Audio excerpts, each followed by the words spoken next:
the chocolate that you eat comes from a fruit that's cacao, and cacao is, with climate change and everything, it's really hard to cultivate now.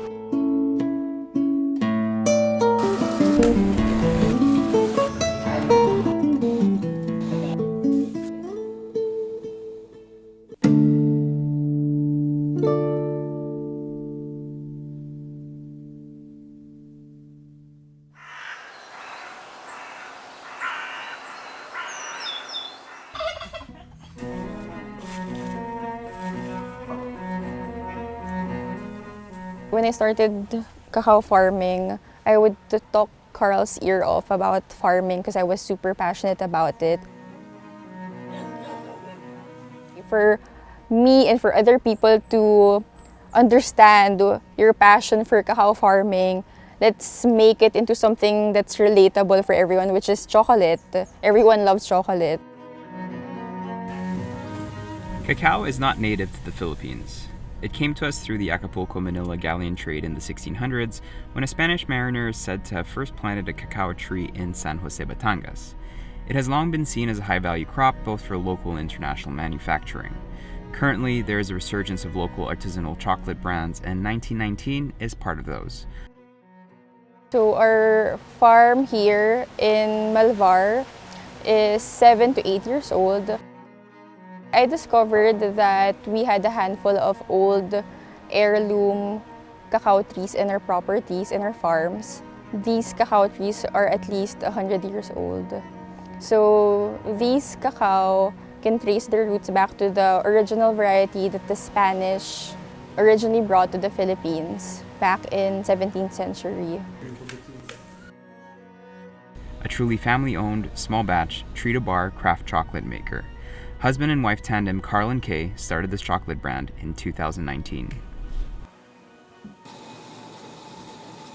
I've always wanted to be part of the food industry, the restaurant industry, but I never really imagined that I would be a chocolate maker. So I think it was really Kay's passion that helped me discover that I could be actually good at something, which is making our chocolate. 1919 makes treat-to-bark chocolate, and the whole process takes 2 weeks from harvesting the cacao pods in their own farm down to molding and wrapping the chocolate. From the cacao flower to the cacao pod, it takes 5 to 6 months, and then we harvest the pods.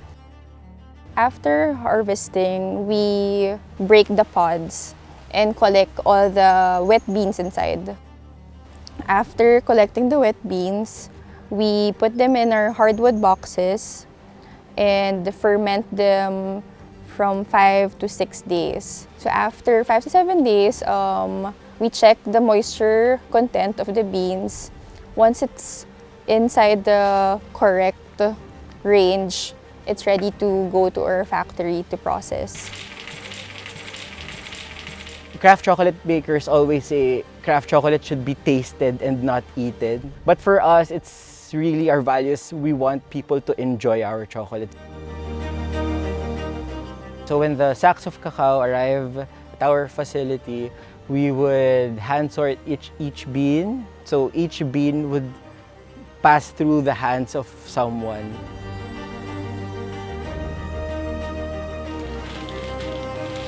After hand sorting the beans, I would roast the beans. After roasting, we would crack the beans. So this is a cracking and winnowing machine that we custom built. Before, we would usually crack these beans individually. It really cut our production time by a lot. Before, we would use a hair dryer or a vacuum cleaner. But with this machine, it's all in one. As the beans are cracked, it's also being winnowed at the same time. And it would take just a few minutes.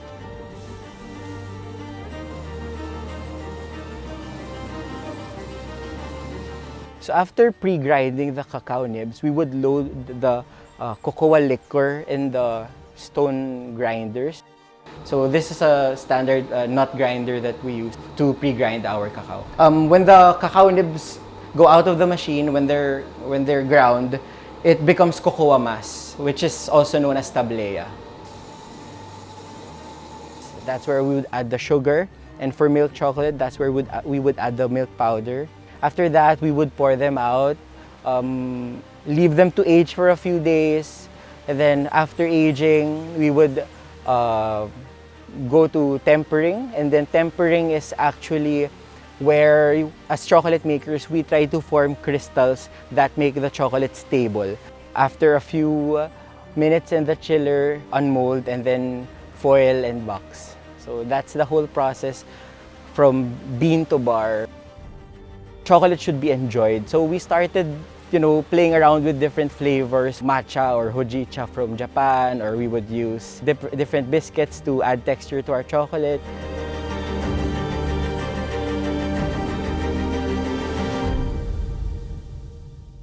And in 2019, I brought home cacao beans from the farm, and Carl wanted to experiment with them and make chocolate. Kay would always tell me about everything she knows about cacao farming, and then she would usually drown me with all these terms and agriculture stuff. So one time, she just surprised me and told me, "Okay, Carl, nag-order na ako ng tabletop melanger or refiner. Basically, it's a small machine that can make chocolate."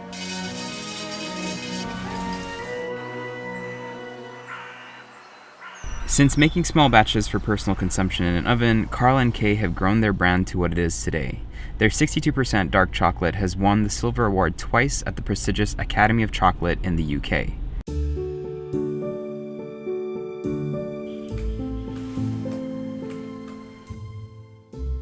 So 1919, the number 1919 is very close to my heart. Oh no, baka umiyak ako.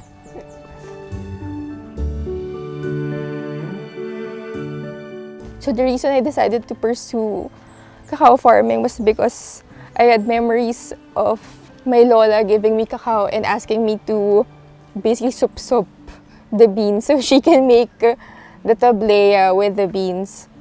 My memories of tablea are really with my lola. My lola and lola were both born in 1919, and I was like, oh, that's such an interesting number, and I decided to name our chocolate business after them, and they recently lost my lola.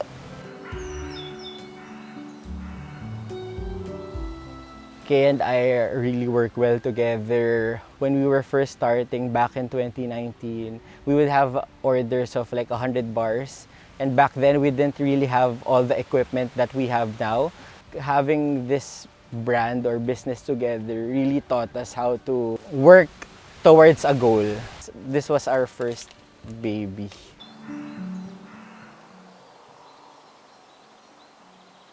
The market for craft chocolate is still limited in the Philippines. Appreciating the process doesn't come as naturally, and craft chocolate is more expensive than commercial counterparts. Introducing Philippine chocolate to the world may be challenging, but Carl and Kay are up for the challenge. Come experience the farm, come experience the cacao, because not a lot of people have seen or touched or even tasted the cacao pod. So I want to share that with people who are interested. I think our approach to it is that we just want more people to enjoy craft chocolate and appreciate all the work that's behind making the bar of chocolate.